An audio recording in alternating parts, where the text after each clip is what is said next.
Tunisia Minister of Communications Technology, Dr. Miza Ben Neji.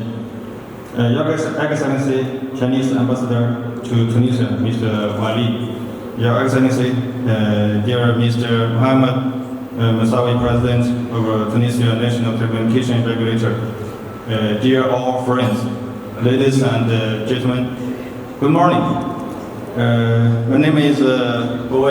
English name is Benjamin Hu, the President of Huawei North Africa Carrier Business.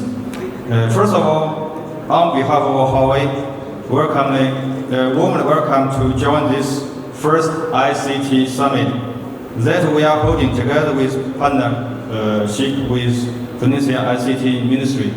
After 3 years of pandemic, it's not easy to be together here. I would like to take this opportunity to express my sincere appreciation and thanks for the support of Tunisia ICT Ministry and Your Excellency, Mr. Minister, for this event.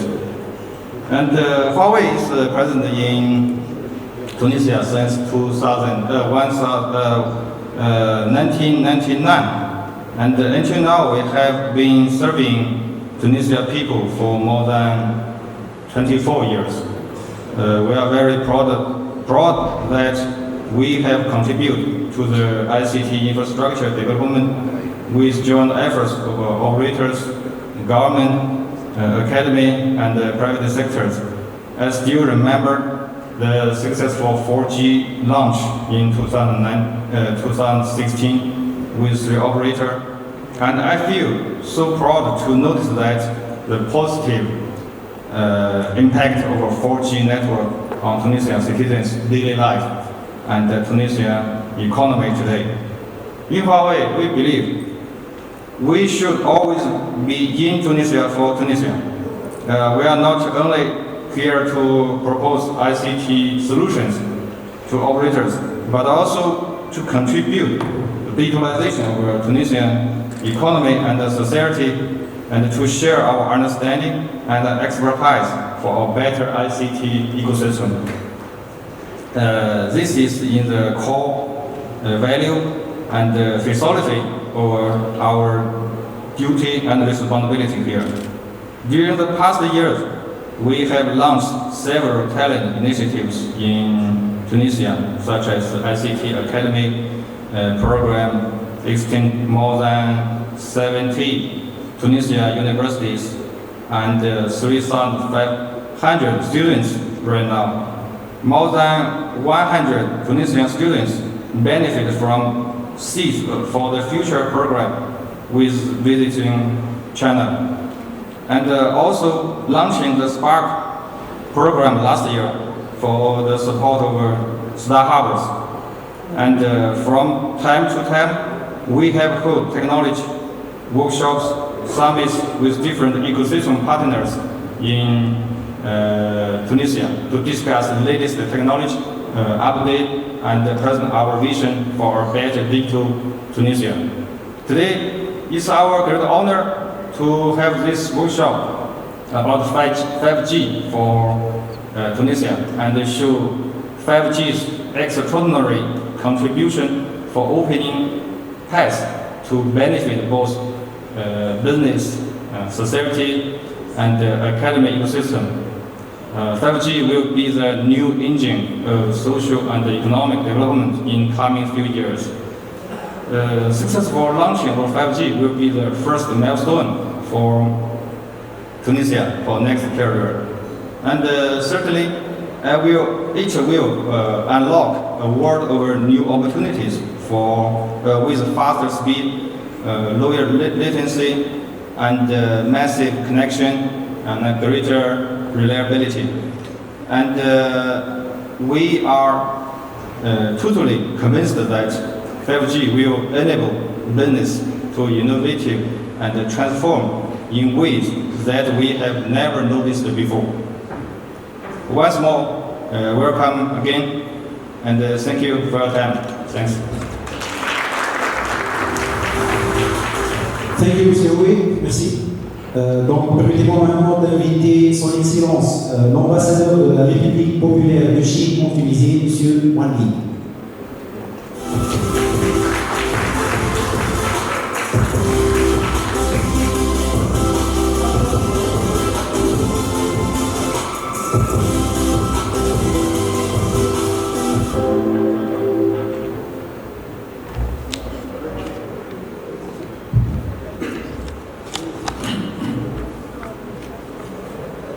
Excellence, M. Nizar Mendeji, ministre des Technologies et de la Communication de la Tunisie, M. Howe, président du Cara Business Private Afrique du Nord, Mesdames et Messieurs, je suis très heureux d'assister au sommet des TIC 2023, organisé conjointement par le ministère des Technologies et de la Communication de Tunisie et Huawei Tunisie. Ces dernières années, en particulier après l'épidémie de Covid-19, la transformation numérique mondiale s'est accélérée, conduisant à une nouvelle révolution scientifique et technologique, à la transformation industrielle, ce qui a profondément modifié le mode de production et de vie de l'humanité. L'économie numérique prend de l'ampleur et devient un nouveau moteur de la reprise économique mondiale et de la croissance durable. Le gouvernement chinois attache une grande importance au développement de l'économie digitale et utilise les technologies numériques pour promouvoir un développement de haute qualité dans tous les secteurs de la vie. À Shanghai, Yangshan Port, le plus grand terminal entièrement automatisé au monde, on utilise des technologies telles que la 5G, l'intelligence artificielle et l'Internet des objets pour faciliter le commerce international. Au Xinjiang, c'est une région autonome qui se trouve dans le nord-ouest de la Chine. Un agriculteur peut facilement gérer 70 hectares de coton en utilisant un drone sans pilote sur son téléphone portable.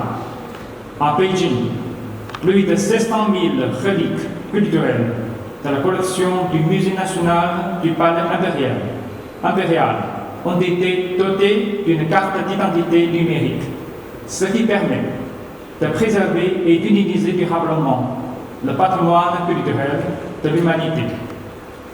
À Suzhou, les gens peuvent utiliser le yuan, c'est la monnaie chinoise, le yuan numérique pour acheter le petit déjeuner et prendre le métro, ce qui facilite beaucoup leur vie.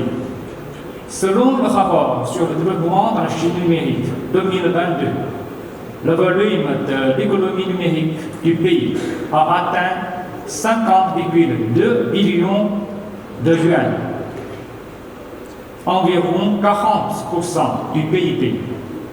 C'est environ 7 billions de dollars américains. Donc, se classant au deuxième rang mondial, la production de données représente 10,5% dans le monde. Se classant au deuxième rang mondial, l'échelle de l'industrie du Big Data a atteint 1,6 billion de renminbi, en hausse de 12% par rapport à l'année précédente. Mesdames et messieurs, le développement vigoureux de l'économie numérique est inséparable des progrès de la science et de la technologie. L'utilisation de la science et de la technologie à des fins pacifiques et la coopération internationale sont des droits inaliénables reconnus aux États par le droit international. Mais il est regrettable que certains pays aient politisé la question de la science et de la technologie afin de préserver leur position monopolistique. En utilisant l'idéologie en forçant d'autres pays à choisir le parti et en imposant un blocage technologique à la Chine. La science et la technologie sont neutres. Il n'y a pas de démocratie ou de non-démocratie. Le bien-être de l'humanité dépend des mains dans lesquelles elles sont. qui utilise la technologie pour surveiller d'autres pays afin de maintenir l'hégémonie internationale, qui utilise la technologie non seulement pour le bien de ses peuples, mais aussi pour le développement et la prospérité dans le monde. Je pense que tout le monde le sait. Mesdames et messieurs, l'économie numérique tunisienne est en plein essor et la transformation numérique est l'un des 3 piliers du plan stratégique de développement du gouvernement. Lors du premier sommet des dirigeants sino-arabes en décembre 2022, le président Xi Jinping et le président Kais Saied ont tenu avec succès des pourparlers historiques, orientant la voie à suivre pour développer des relations bilatérales et promouvoir la coopération dans divers domaines, la haute technologie étant l'un des domaines clés de la coopération future. La Chine est prête à approfondir les échanges et la coopération dans le domaine digital avec la Tunisie, en mettant en œuvre des initiatives mondiales de développement, de sécurité et de civilisation pour encourager conjointement l'innovation dans les technologies numériques et donner des ailes à la reprise économique, assurer la sécurité numérique et construire ensemble une civilisation numérique ouverte, équitable, inclusive et partagée pour un destin commun dans le cyberspace. Je vous remercie. Merci, M. Henri. Merci. Donc ensuite, nous sommes très honorés d'accueillir Isabelle Brigitte, son Excellence, le ministre des Technologies de communication tunisien, pour son discours d'ouverture.